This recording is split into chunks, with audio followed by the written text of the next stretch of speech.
아멘.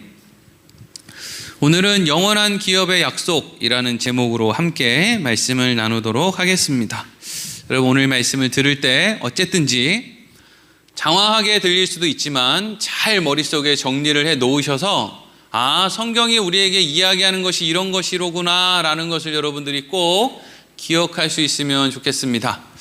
하나님께서 우리가 소위 믿음의 조상이라고 부르는 믿음의 조상 아브라함을 찾아가실 때까지만 해도 하나님께서는 한 사람의 인생 가운데 음성이라든지 아니면 무슨 어떤 눈에 보이는 기적과 같은 방법으로 찾아가셨어요.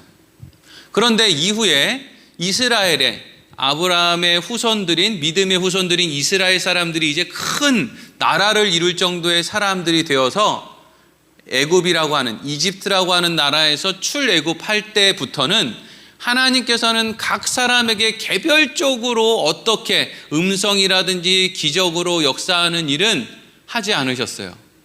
모세를 통해서, 모세라고 하는 대표자를 통해서 하나님이 음성도 보이시고 기적도 보이셨지만 대부분 평범한 그냥 이스라엘 백성들에게는 그런 방식으로 일일이 찾아가시지를 않고 모세를 통해서 성막이라는 것을 만들게 하심으로 성막을 통해서 이스라엘 백성들에게 하고자 하는 메시지를 전하셨어요. 하나님께서 왜 성막을 만들으라고 했느냐? 왜 일일이 개인들의 삶 가운데 찾아가지 않으셨느냐? 이것은 우리들의 연약함 때문에 그래요. 사람은요, 하나님이 뭔가 특별한 일을 경험시켜주면 자기가 잘나서 그런 줄 알아요. 내가 잘나서 방언받았다. 내가 잘나서 환상을 본다. 내가 잘나서 말씀을 깨닫는다. 요딴 식으로 가는 게 인간의 아주 나쁜 속성이에요. 하나님의 은혜고 예수님 십자가 아니면 나는 안 되고 라는 걸 방금 이야기해놓고 그 말이 입에 떨어지기도 전에 그래도 나만한 사람이 우리 교회에 있나 라는 식으로 가는 게 인간의 모습이에요. 아마 이스라엘 백성들에게 아브라함에게 하듯이 누군가에겐 말씀하시고 누군가에겐 침묵하셨다면 아마 말씀을 들은 사람은 침묵하는 사람을 엄청나게 정죄했을 거예요. 하나님은 그렇게 하지를 않으셨고 모세를 통해서 성막을 세우라고 했어요. 성막은 이 이스라엘이라고 하는 나라가 하나님과 함께 있습니다 라고 하는 깃발과 같은 거예요. 깃발. 우리 대한민국은 태극기. 그래서 태극기를 보면 대한민국 사람들은 다 그냥 어디 마음에 저 우리나라야, 우리나라 거야. 만국기가 이렇게 있으면 우리나라 깃발 어딨나 뭐 이렇게 이제 하잖아요. 그게 이제 이스라엘 백성들 가운데는 하나님이 말씀하신 성막, 지금으로 따지면 텐트처럼 생긴 그 성막이 일종의 깃발이었어요. 근데 왜 하나님은 그러면 깃발을 세우라고 하지 성막을 지으라고 했느냐? 깃발론을 담을 수 없는 더 큰 의미를 성막이 담아야 되기 때문이죠. 그래서 하나님께서는 모세를 통해서 성막은 가로가 몇 센치, 세로가 몇 센치, 그리고 그 안에는 어떻게 나누고 이건 무슨 천으로 무슨 실로 이렇게 해서 쭉 어떻게 만들으라는 이야기를 해주셨고, 그런 이후에 하나님 뭐라고 하셨느냐?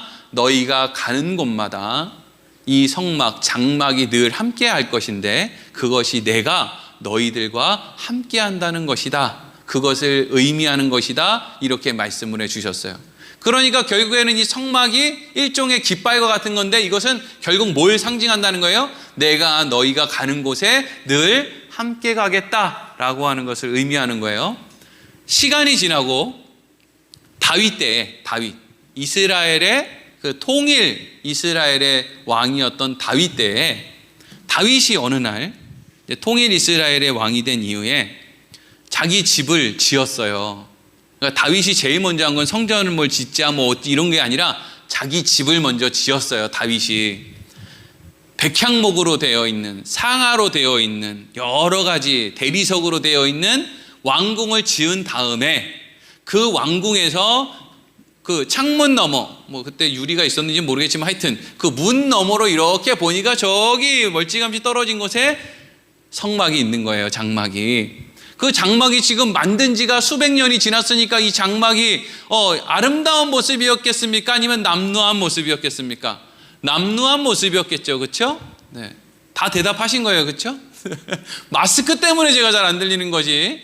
대답을 안 하셔서 그런 거 아니에요. 이렇게 쉬운 건 대답을 해야 돼요. 아름다운 모습이겠습니까? 아니면 남루한 모습이겠습니까? 남루한 모습이죠. 자기는 어디에 있는데요? 백향목과 대리석과 상아로 된 궁전에 있는데 하나님의 임재를 상징하는 장막은 떨어질 대로 떨어지고 꼬질꼬질한 상태로 적이 이제 널브러져 있는 것을 다윗이 본 거예요.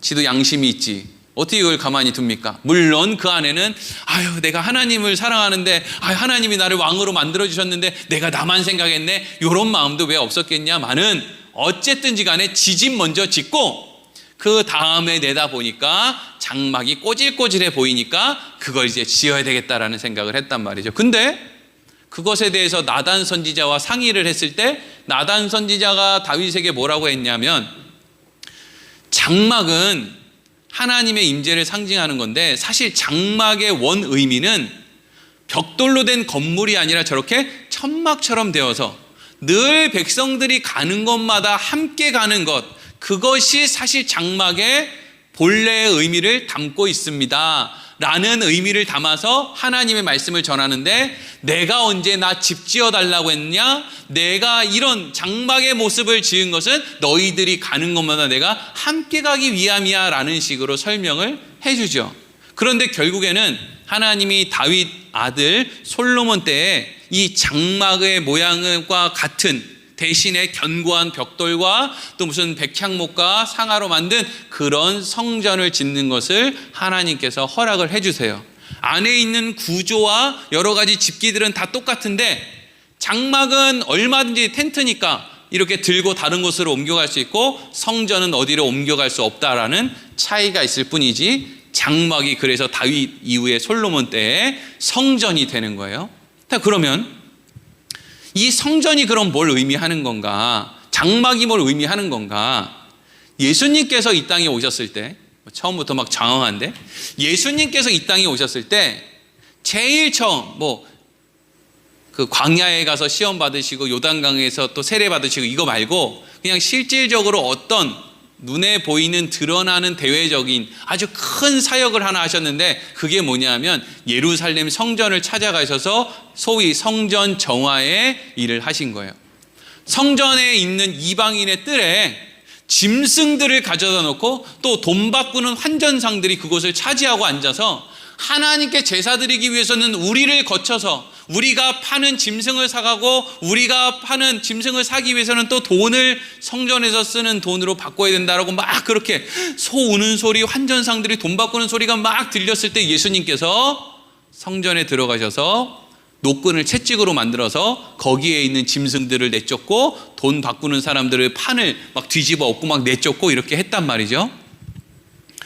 예수님께서 그런 일을 하니까 예수님을 따르는 사람들이 그때에도 어느 정도 있었기 때문에, 그리고 그곳은 성전이었기 때문에 예수님을 그 자리에서 잡아서 죽일 수가 없죠. 그래서 그때 그 모습을 보고 있던 종교 지도자들이 예수님에게 이렇게 물어요. 앞만 봐도 예수님이 하는 행동이 정상이 아니잖아요. 너무 황당스럽잖아요. 그래서 예수님에게 이렇게 물어요. 요한복음 2장 18절에서 21절 읽겠습니다. 시작. 이에 유대인들이 대답하여 예수께 말하기를 내가 이런 일을 행하니 무슨 표적을 우리에게 보이겠느냐?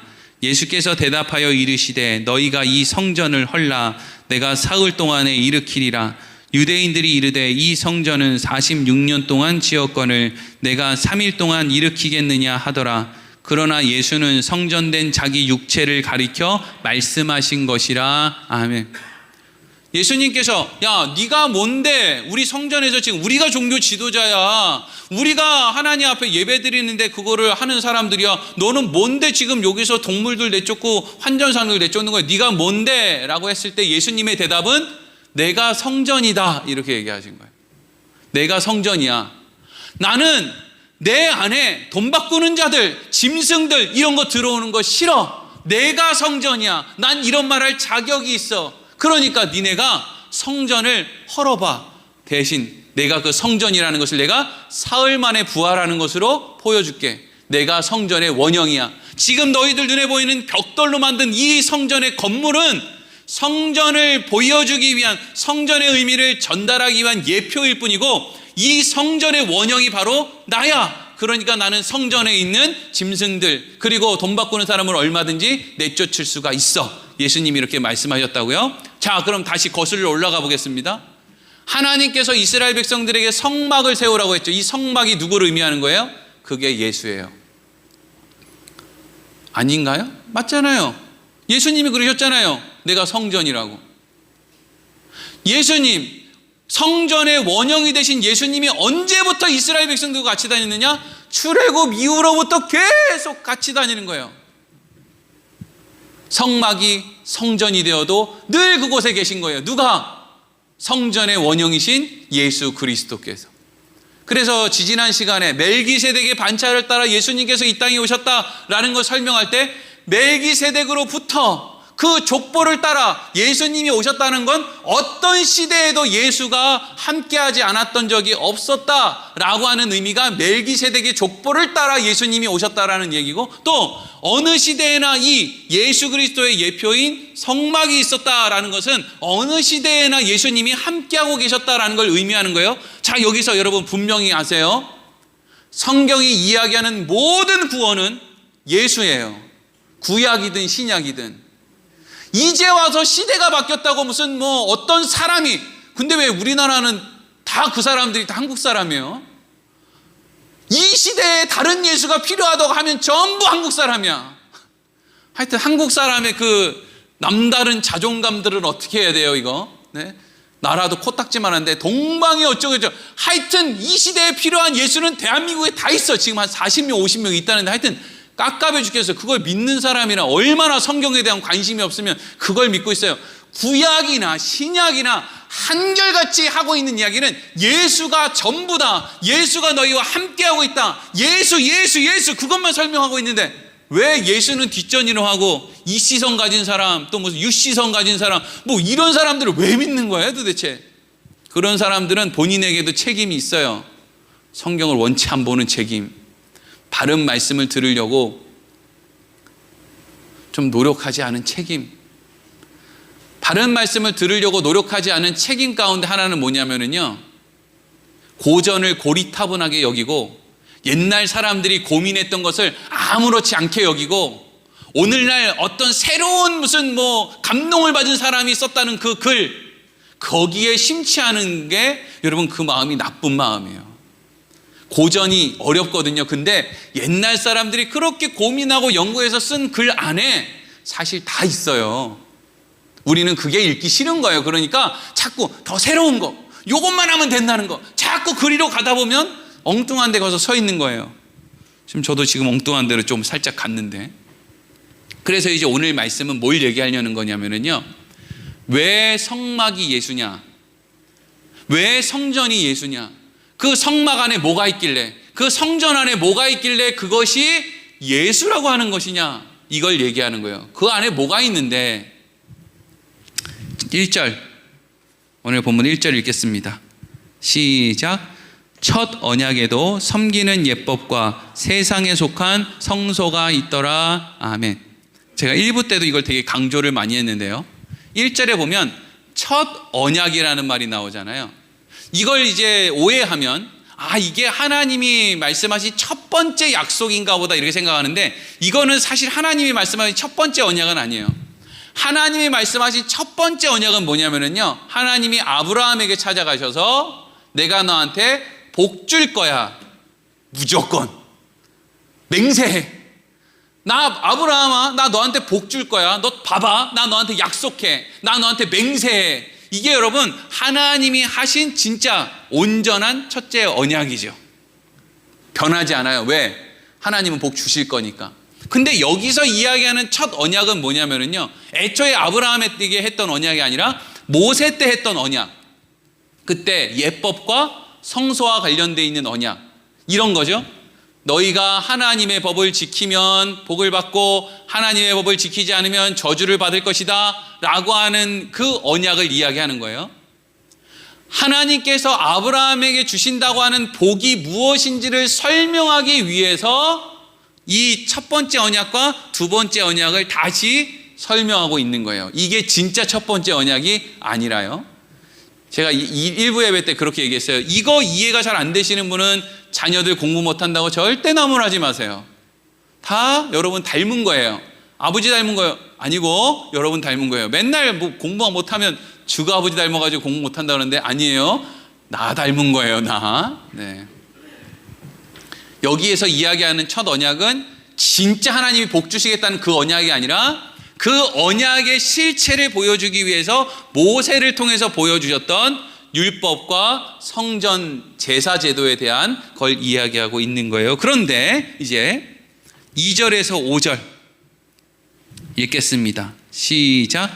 예비한 첫 장막이 있고 그 안에 등잔대와 상과 진설병이 있으니 이는 성소라고 일컫고 또 둘째 휘장 뒤에 있는 장막을 지성소라 일컫나니 금 향로와 사면을 금으로 싼 언약궤가 있고 그 안에 만나를 담은 금 항아리와 아론의 쌍난 지팡이와 언약의 돌판들이 있고 그 위에 속죄소를 덮는 영광의 그룹들이 있으니 이것들에 관하여는 이제 낱낱이 말할 수 없노라. 아멘. 자, 지금부터 제가 왜 잠깐 웃었냐면요, 제가 일부 예배 때 아주 부푼 마음을 안고 이제 이거를 잘 설명해 드려야지 했는데 생각 외로 많이 주무셔가지고 제가 되게 낙심했거든요. 이렇게 재밌는 얘기를 듣는데 주무시다니. 그래서 2부 예배 때는 다시 부푼 마음을 듣고 제가 이걸 다시 뽑았는데 또 이렇게 또 다들 주무시면 이걸로 이제 코를 파야 되겠어요.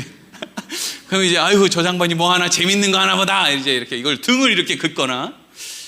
자, 여러분 어디 가서 여러분 이게 제가 이런 얘기를 하는 건 진짜 제가 무슨 약장수라 약 팔려고 그러는 게 아니고요. 여러분 이게 되게 중요한 얘기인데 여러분들이 좀 관심을 갖고 좀 들어보셨으면 좋겠다라는 마음으로 제가 이렇게 소위 약을 팔듯이 하는 거예요. 여러분 이렇게 성소와 지성소와 언약궤 안에 있는 그런 내용을 예수님이랑 연결하는 데 있어서 이거 어디 가도 못 들어요. 어디 가도. 이거 들을 수 있는 얘기인지 못 듣는 얘기인지는 여러분 집에 가서 곰곰이 한번 생각해 보세요. 이거 CBS, CTS 뭐 이런 데 틀어도 안 나와요. 이런 거 진짜 나오는 법한 얘기인지 안 나올 법한 얘기인지 한번 들어봐봐요. 이건 교만이 아니라 들어보라는 게 중심이겠죠. 자, 사진 한번 보여주세요. 이게 이제 여러분 성소예요. 성소, 성막 이렇게 생겼어요. 근데 여기 방금 읽었던 말씀을 보면 2절 말씀을 보면 예비한 첫 장막이 있고 이렇게 시작해요. 이 성소는 2개의 장막으로 이루어져 있어요. 요걸 이해를 잘해야 돼요. 그러니까 첫 장막이 있고 그게 뭐 망하고 둘째 장막이 생기고 이렇게가 아니라 장막, 성막에 2개의 장소가 존재하기 때문에 첫 번째 장막, 두 번째 장막이라고 이야기를 한다고요. 첫 번째 장막에는 진설병대, 등잔대, 분향대가 있어요. 그리고 두 번째 장막은 요 휘장을 넘어서 들어가면 여기 언약궤가 있습니다. 어렵지 않으시죠? 네. 자, 그러면 이것이 무엇을 의미하는 것이냐? 다시 선사님 6절 7절 말씀 읽겠습니다. 시작. 이 모든 것을 이같이 예비하였으니 제사장들이 항상 첫 장막에 들어가 섬기는 예식을 행하고 오직 둘째 장막은 대제사장이 홀로 1년에 한 번 들어가되 자기와 백성의 허물을 위하여 드리는 피 없이는 아니하나니. 아멘. 자, 이걸 제가 이제 설명을 해드릴 거예요. 다시 그림 한번 띄워주세요. 자, 첫 번째 뭐가 나오느냐 하면 진설병대가 있고 등잔대가 있고 분향대가 있어요. 이거는 뭘 하는 거냐 하면 제사장들이 들어가서 섬기는 일을 하는 장소래요. 섬기는 일. 근데 여러분 하나님은 우리에게 무슨 말씀을 하시냐면 섬김을 받고자 하는 대로 먼저 남을 섬기라는 말씀을 주시는 분이 하나님이세요. 하나님은 우리에게 뭔가를 주시지 않고 우리에게 뭔가를 요구하는 일은 없어요.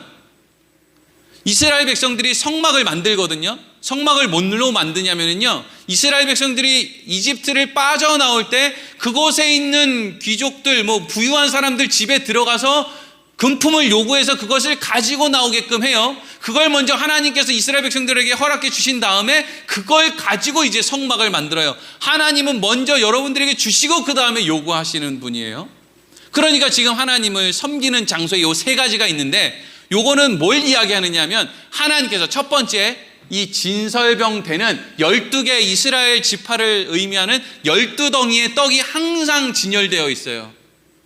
그건 하나님이 이거 진설병 드세요 이게 아니라 하나님이 이스라엘 백성들을 날마다 먹이신다라는 것을 의미하는 게 진설병대예요.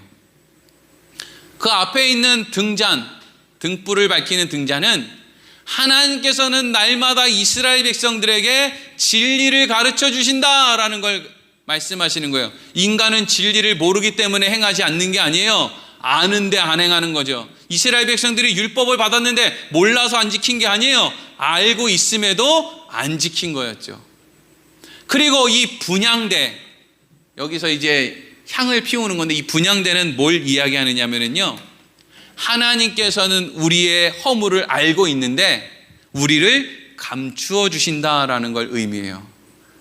그러니까 이 세 가지는 하나님이 늘 우리에게 베풀어 주시는 은혜를 상징하는 것인데, 그것을 다른 것으로 하나님께 오히려 섬기는 일로 그것을 확인하고 기억하는 일을 했던 곳이 바로 이 첫 번째 장막이에요. 하나님은 늘 우리에게 먹을 걸 공급해 주신다, 진리를 가르쳐 주신다, 그리고 우리를 감추어 주신다는 거죠. 근데 이게 예수를 얘기하는 게 아니에요. 휘장 너머가 있는 거예요. 요거를 주셨는데 이스라엘 백성들이, 하나님의 백성들이 그러면 기뻐하고 감사하고 하나님 말씀대로 살았느냐? 아니라는 거죠. 그래서 1년에 한 번씩 뭐가 필요하냐? 이 휘장 너머의 지성소에 들어가서 이 언약궤 앞에서 해야 되는 일이 있는 거예요. 요 다음 그림 보여주세요. 이 언약궤 안에는 세 가지의 물건이 들어있는데, 첫 번째는 만나를 담았던 항아리, 그 다음 십계명 돌판, 그리고 아론의 쌍난 지팡이가 있어요. 이 세 가지가 앞서 성소에서 했던 것이랑 연결이 되는 거예요. 먼저 만나를 담았던 항아리를 보겠습니다. 항아리. 하나님께서는 늘 하나님의 백성들에게 먹을 걸 공급해 주세요. 진설병대와 얘가 연결이 되죠. 하나님은 이스라엘 백성들을 굶긴 일이 없어요. 출애굽한 이후로 날마다 하나님께서 먹을 것을 주셨어요. 그런데 이스라엘 백성들은 혹시라도 하나님이 우리를 굶기지 않을까라는 그런 마음에 하나님께 불평을 쏟아내요. 만나 주기 전에요. 하나님이 만나를 주시면서 이스라엘 백성들에게 이렇게 얘기해요. 너희들 지금 먹을 것만 끊임없이 공급되면 죄 짓지 않을 거라는 생각 가지고 있지. 내가 지금부터 너희들에게 끊임없이 먹을 걸 공급해 줄 텐데, 너희들이 그것으로 인해서 내 말을, 내 법을 지키는지 안 지키는지 내가 너희를 시험해 보겠다. 하나님이 그렇게 말씀하시고 만나를 주세요. 그러니까 여러분, 우리들은 이런 생각을 갖고 있다는 거예요. 하나님께서 내 통장에 한 1,000억쯤 넣어주시면 난 그날부터 하나님의 영광을 위해서 세계로 다니면서 선교하며 아름답고 훌륭하게 살 수 있을 텐데, 하나님이 내 통장에 1,000억을 안 넣어주셔가지고 난 그렇게 못 산다라는 거죠. 근데 인간은 통장에 1,000억을 넣어주면 그때부터 허랑방탕하게 살지, 하나님 보시기에 좋은 모습으로 살았던 인간이 없어요. 대표자가 누구예요? 솔로몬이지 뭐. 솔로몬은 1,000억도 넘게 있었을 거예요. 근데 솔로몬이 뭐 했다는 거예요? 결국에는 부인만 1,000명에 각종 우상신을 가져다가 놓고 하여튼 별 더러운 짓은 다 했죠. 그러니까 이 만나를 담았던 항아리가 의미하는 건 뭐냐 하면, 날마다 하나님은 너희를 먹이시는데 그럼에도 불구하고 니네는 하나님이 주는 음식을 먹으면서 죄 짓는다, 이거예요. 두 번째, 등잔 때는 우리에게 뭘 준다고 그랬어요? 빛, 진리를 가르쳐 준다고 그랬죠. 그 진리가 뭐예요? 십계명 돌판이랑 연결이 되죠. 하나님께서 이스라엘 백성들에게 먼저 물었어요. 너희들 내 법을 지키면 너희가 복을 받고 내 법을 지키지 않으면 저주를 받는다. 이만저만한 거 너희가 지킬래? 그랬더니 이스라엘 백성들이 알겠습니다, 우리가 지키겠습니다, 이렇게 이제 한 거예요. 그 약속을 받아놓고 하나님이 모세를 시내 산으로 불렀어요. 이걸 먼저 준 게 아니라 먼저 약속을 받았다고요. 그렇게 하겠습니다라고 해서 그걸 이제 새기는 돌판을 받으러 모세가 올라간 거예요.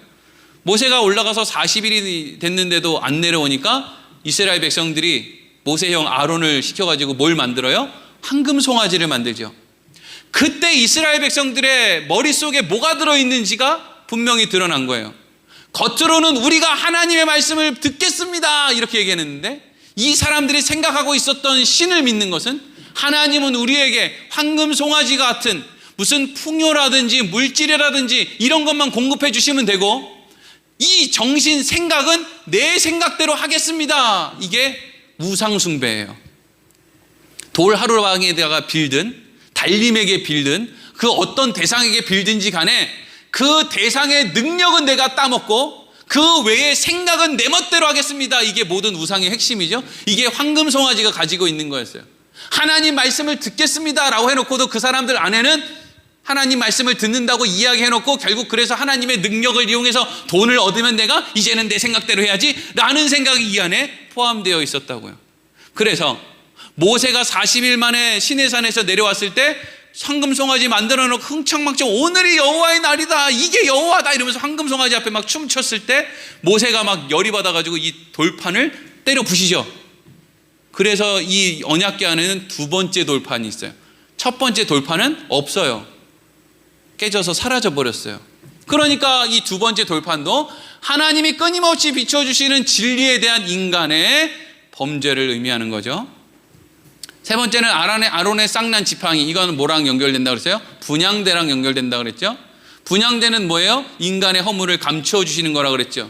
어느 날 고핫 자손의 가장 잘난 고라라고 하는 사람을 필두로 해서 레위 사람들과 또 르우벤 자손에 있는 그래도 좀 스스로 잘났다고 생각하는 사람들이 모세를 찾아와요.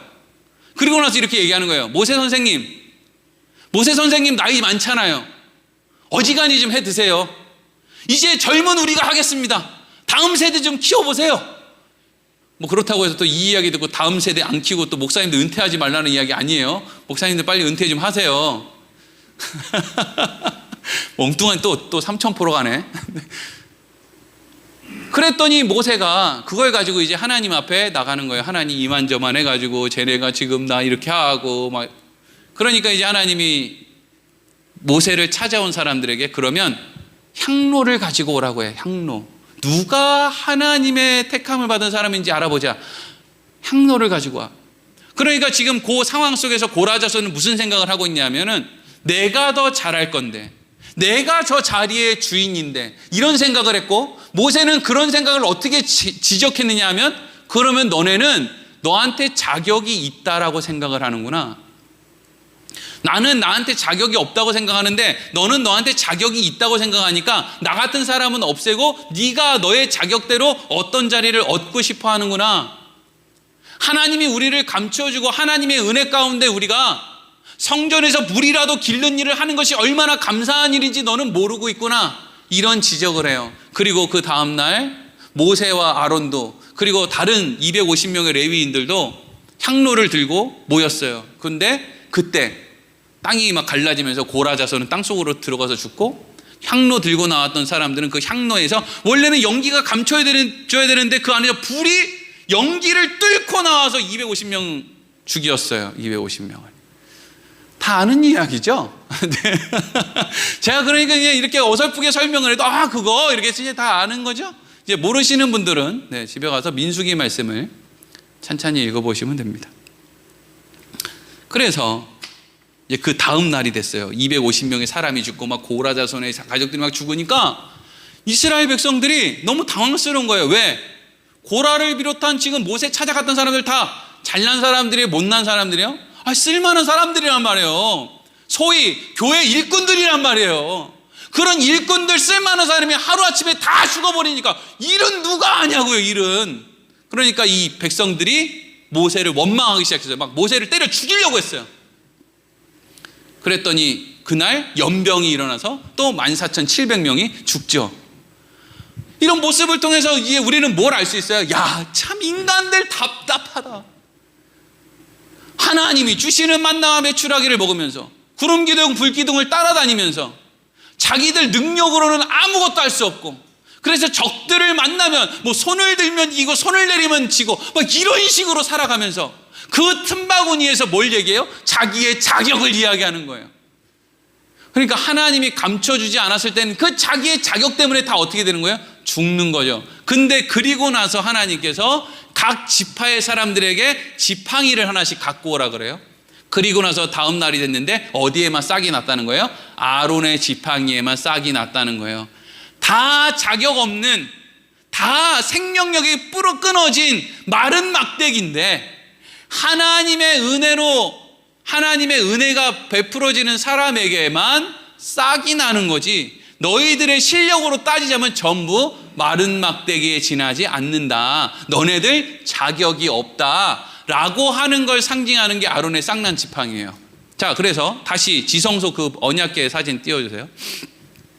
그래서 1년에 하루 끊임없이 하나님 감춰주시고 먹을 거 주시고 진리의 빛을 비춰주는데도 불구하고 인간은 계속 하나님을 반대하고 거절하고 하나님의 은혜를 걷어차고 막 자기의 자격을 드러내고 하는 모든 것들을 상징하는 요 세 가지가 요 언약궤 안에 들어있는데 7월 10일 대속죄제일이 되면 대제사장이 어린 양의 피, 짐승의 피를 잡아가지고 이 지성소 안에 들어갔는데 여기에 뭐가 있냐면 이 두 그룹이 있죠.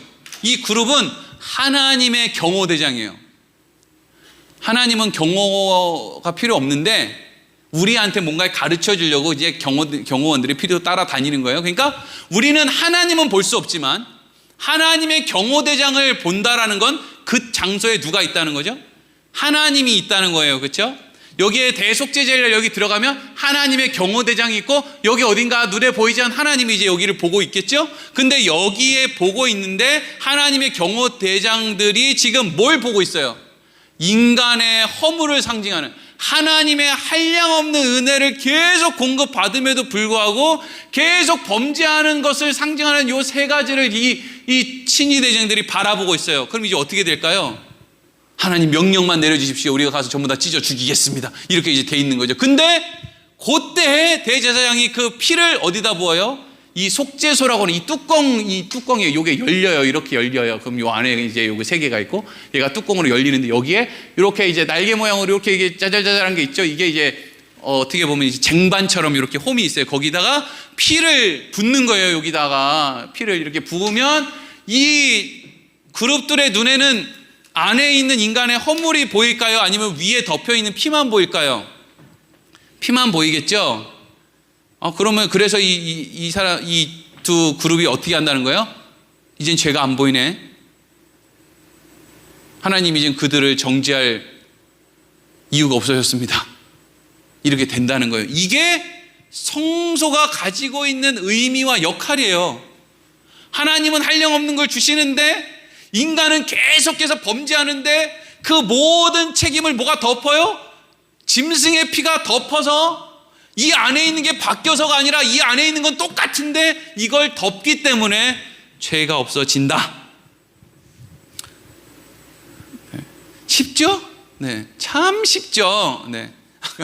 아까도 이야기했듯이 이게 이해가 안 되시면 우리 애는 그냥 기술을 가르쳐야 되겠다.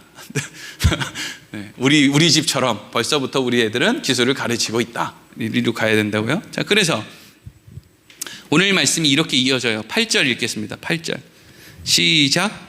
성령이 이로써 보이신 것은 첫 장막이 서 있을 동안에는 성소에 들어가는 길이 아직 나타나지 아니한 것이라. 아멘. 요거를 요렇게 읽으면 뭔 말인지 잘 몰라요. 근데 이걸 어떻게 읽어야 되냐면요, 성령이 이로써 보이신 것은 이거는 맨 뒤로 가야 돼요. 첫 장막이 서 있을 동안에는 성소 안에 들어가는 길이 아직 나타나지 않았다는 건 뭐냐면 성소가 뭘 얘기하는지 사실은 몰랐습니다.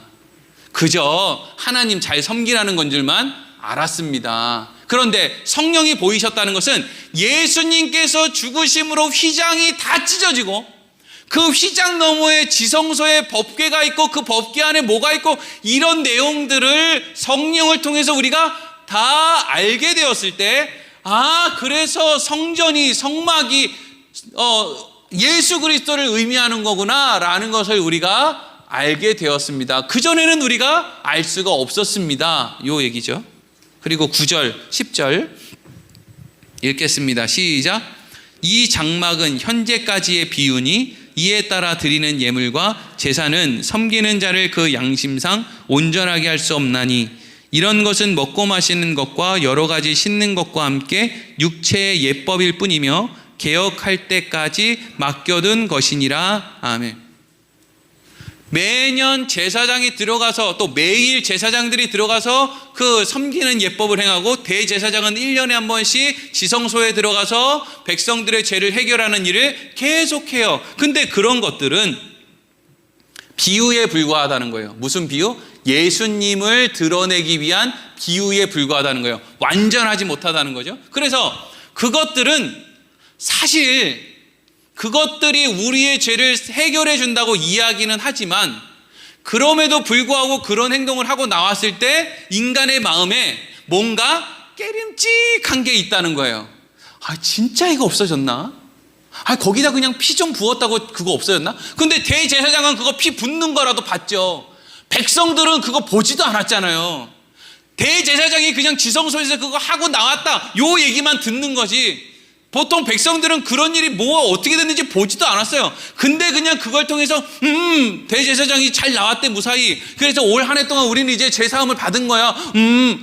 이걸 했을 때 이게 양심을 온전하게 할 수는 없었다는 거예요. 뭔가 깨름칙했다는 거죠. 여러분, 우리 그리스도인들도 우리가 교회 나오는 거, 우리가 무슨 신앙생활 할 때 선행을 하는 거, 이런 것들로 만약에 우리의 양심의 자유를 얻으려고 한다면은요, 맨날 설교자가 여러분 집에 가는 길에 교통사고 나서 죽으면 천국 갈 수 있습니까? 이런 요따고 질문을 하면 맨날 고개를 갸우뚱거리면서 목사님 다음 주에는 좀 더 다르게 살고 한번 와보겠습니다. 이러고 또 자신 없는 모습을 보인단 말이에요. 이것처럼 양심의 자유를 얻을 수는 없었다. 그런데 그렇게 양심의 자유를 얻을 수 없었던 상황이 있고 이제는 양심의 자유를 얻게 되는 상황으로 넘어온다는 거예요. 이걸 방금 읽었던 10절 말씀에는 개혁할 때까지 맡겨둔 것이라 이렇게 해요.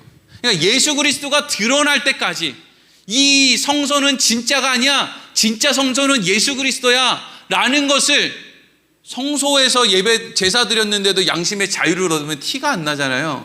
성소에서 제사를 드릴 때는 뭔가 양심적으로 깨름칙한데 진짜 성소이신 예수 그리스도가 우리 안에 오시면 우리 안에는 이제 뭐가 생기느냐? 양심이 온전히 자유를 얻게 된다. 어렵지 않은 이야기인데 관심이 없는 것 뿐이죠. 네. 11절 12절 그래서 이어지는 말씀 보겠습니다. 시작. 그리스도께서는 장래 좋은 일을 대제사장으로서 오사 손으로 짓지 아니한 것이 곧 이 창조에 속하지 아니한 더 크고 온전한 장막으로 말미암아 염소와 송아지의 피로 하지 아니하고 오직 자기의 피로 영원한 속죄를 이루사 단번에 성소에 들어가셨느니라. 아멘. 예수님께서 이 땅에 오셨어요. 완전한 성전이고 온전한 성전이신 예수님께서 이 땅에 오셨어요. 그런데 이것을 지금 성경 말씀이 뭐라고 하느냐? 이분이 오신 것은 손으로 짓지 않은, 이 창조에 속하지 않은 더 크고 온전한 장막을 만들기 위함이래요. 이게 무슨 얘기냐면 예수님께서는 원래 장막이 상징하는 원래 장막이신데, 성전이신데 그분이 이 땅에 오셨고 죽으셨고, 그래서 모든 하나님의 백성들의 죄의 몫을 해결한 다음에 예수님이 어디로 갔느냐? 하나님의 백성들 자녀들의 마음으로 들어갔어요. 천국이 어디 있어요? 천국이 여기 있다 저기 있다 하지 마라. 천국은 너희 안에 있다 이러죠. 천국은 예수님께서 장막이고 성전이신 예수님께서 여러분 안에 들어간 거예요. 그럼 이제 장막, 성전 어디 있어요? 여러분 안에 있어요. 눈에 보이지 않아요. 그런데 그 장막이, 여러분 안에 있는 그 장막이, 그래서 하나님과 여러분이 늘 함께 할 수 있는 그 장막, 그것이 바로 뭘 만드는 거냐면 여러분 안에 천국을 만든 거예요. 그래서 그 천국은 이 세상이 만들어내는 게 아니라 예수님만 만들어낼 수 있어요. 어디예요? 여러분 안에. 사람들은 천국을 장소의 개념으로 생각하는데 천국은 장소의 개념이 아니라 누구와 함께 하느냐의 개념이에요. 우리는 우리가 원하지 않아도 우리 안에 있는 예수님을 더 이상 몰아낼 수 없어요. 우리 안에 예수님께서 이미 자리 잡고 계세요. 절대 분리될 수 없어요. 그래서 우리가 사망의 음침한 골짜기로 가도 그 사망의 음침한 골짜기가 천국으로 변하는 거예요. 그게 하나님이 말씀하시는 천국이에요. 염소와 송아지의 피만 해도 한 사람의 1년 동안의 죄를 사할 수 있는 힘이 있는데, 영원하고 완전하신 예수 그리스도의 피는 단번에 한 사람의 모든 삶의 허물을 다 없애고 그 안에 성소로서, 성전으로서 그 안에 들어가셨다 이 얘기죠. 그래서 이어지는 13절에서 마지막 15절 읽겠습니다. 시작. 염소와 황소의 피와 및 암송아지의 죄를 부정한 자에게 뿌려 그 육체를 정결하게 하여 거룩하게 하거든. 하물며 영원하신 성령으로 말미암아 흠 없는 자기를 하나님께 드린 그리스도의 피가 어찌 너희 양심을 죽은 행실에서 깨끗하게 하고 살아계신 하나님을 섬기게 하지 못하겠느냐. 이로 말미암아 그는 새 언약의 중보자시니 이는 첫 언약 때 범한 죄에서 속량하려고 죽으사 부르심을 입은 자로 하여금 영원한 기업의 약속을 얻게 하려 하심이라. 아멘. 염소와 황소의 피와 13절이요. 염소와 황소의 피와 암송아지의 죄를 부정한 자에게 뿌려도 그 육체가 정결하게 됐는데, 그렇게 정결하게 됐다는 거예요. 이때 이 대상자, 소나 암소나 황소나 이런 피를 뿌리는 사람, 그래서 제사제도를 통해서 당신 깨끗하게 됐습니다 라고 이야기를 들은 사람은 그렇게 눈앞에서 그렇게 짐승을 잡아서 피를 뿌렸다고 해서 이 사람이 양심의 자유를 얻었겠습니까? 그냥 말이 그렇다는 거지, 그냥 마음속으로 그냥 껄쩍지근했겠죠. 그냥 그래도 그렇게 됐다니까, 그래도 그냥 그렇게 된다고 하니까 그렇게 되었거늘, 예수님이, 아무런 죄도 허물도 없는 예수님이 이 땅에 하나님의 아들이 오셔서 우리에게 예수 그리스도의 피를 덮어버렸다라고 했을 때, 물론 소의 피가 뿌려졌을 때 그 사람이 뭔가 좀 껄쩍지근한 게 있을 수 있단 말이에요. 근데 그래도 하나님의 말씀을 의지해서 한 해 동안은 내가 죄 이제 사함을 받았겠구나, 이리로 가는데, 예수님께서 나를 위해 희생의 제물이 되어주셨다라는 것을 통해서 우리는 얼마든지 하나님이 그렇게 하신 걸 보니까 하나님께서 나에게 영원히 하나님 앞에 온전한 모습으로 만들기 위해서 그런 일을 하셨겠구나라는 길로 우리가 가게 된다는 거예요. 그리고 그것을 그렇게 받아들이게 된 삶에, 그래서 그 안에 성전이신 예수 그리스도께서 함께 하시는 그 삶에 하나님이 개입을 하신다는 거예요. 그럼 왜 그렇게 하시느냐? 그게 너 죽어도 안 죽어, 너 천국이 네 거야, 너 하나님 자식이야, 이게 뭐예요? 영원한 기업의 약속을 얻는 거예요.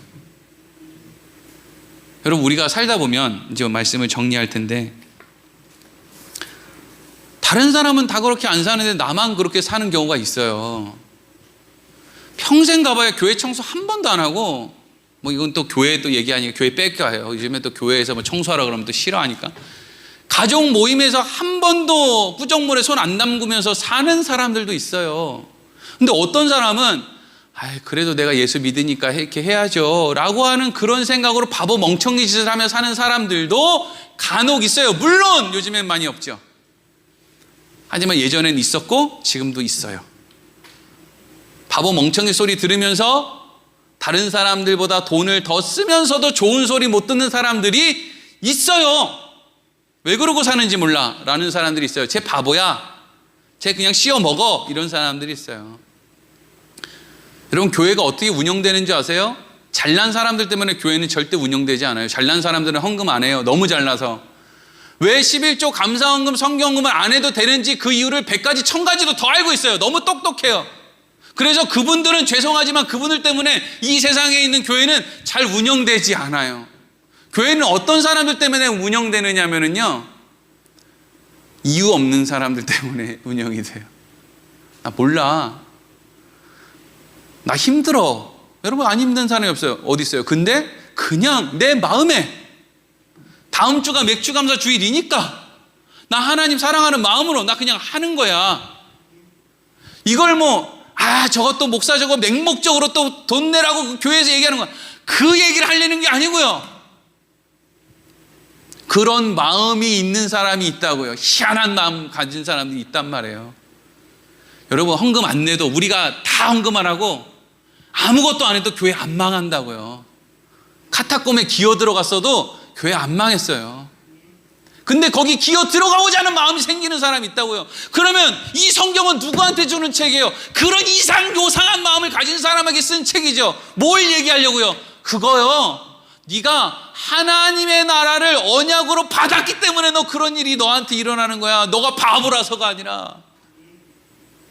여러분, 이 책을 왜 이 책을 부정하고 비난하는 사람들을 위해서 그 사람 설득하라고 썼다고 생각하세요? 아니에요. 이 땅을 외롭고 쓸쓸하게 살아가는 하나님의 언약을 받은 사람들에게 힘과 용기를 주기 위해서 내가 너를 이만큼 사랑한다고 알려주려고 이렇게 하나님이 쓰신 거예요. 그때부터 지금까지 예수는 너희들과 한 번도 떨어지지 않았다. 그 예수가 이제는 너희에게 간다. 임마누엘로 간다. 그게 성경이에요. 뭐가 문제예요, 뭐가? 세상? 말도 안 되죠, 당연히. 왜? 이 세상 망할 거니까요. 뭐가 문제예요? 망할 건데. 망할 거 몰랐어요? 여러분, 이 세상 망해요. 예수님 다시 오실 때 전부 망할 거예요. 믿음 있는 사람 하나도 없을 거예요. 몰라요? 처음 듣는 얘기예요. 요한계시록 못 들어봤어요? 다 망할 거예요. 뭘 대단할 것 같다고 정치 경제에서 바라는 게 있습니까? 삼성이 뭐 해줄 것 같아요? 대통령이 바뀌면 뭐 해줄 것 같아요? 망할 거예요, 이 세상. 그런데 그 망해가는 세상 속에서 하나님의 손에 붙들려서 겨우겨우 이 썩어져가는 세상의 반딧불처럼 빛으로 소금으로 등대 역할을 하다가 좁은 길 따라가다가 바보 멍청이 저런 인간들도 있네 라는 손가락질 받다가 죽는 몇몇 사람들이 있다는 거예요. 그게 성경 말씀이에요. 그거 하자고 모인 거예요. 그러면 그거 하자고 모인 사람들은 입에 뭐만 있어야 돼요? 사실은 감사가 있어야죠. 왜요? 난 이미 내 안에 천국이 들어와 있으니까. 누구도 빼앗아갈 수 없는, 누구도 훼손시킬 수 없는 그 천국이 우리 안에 있다니까요. 나이 먹어가는 거 너무 속상하지 않으세요? 근데 우리 안에 천국이 있기 때문에 우리는 나이 먹어가는 게 속상하지 않아요. 오히려 소망이 있죠. 왜? 이제 제대할 거거든요. 아니, 군인이 제대 날짜 잡아놓고 제대하는 거 섭섭해가지고 난 여기 계속 있어야 되지, 난 계속 있겠습니다 중대장님, 그런 사람이 어디 있어요? 나중에 말년 돼보세요. 중대장님 저 열흘 남았습니다. 이런다고요. 나이 먹는 건 서글픈 게 아니에요. 행복하고 즐거운 거죠. 왜요? 우리 안에 하나님의 나라가 있으니까.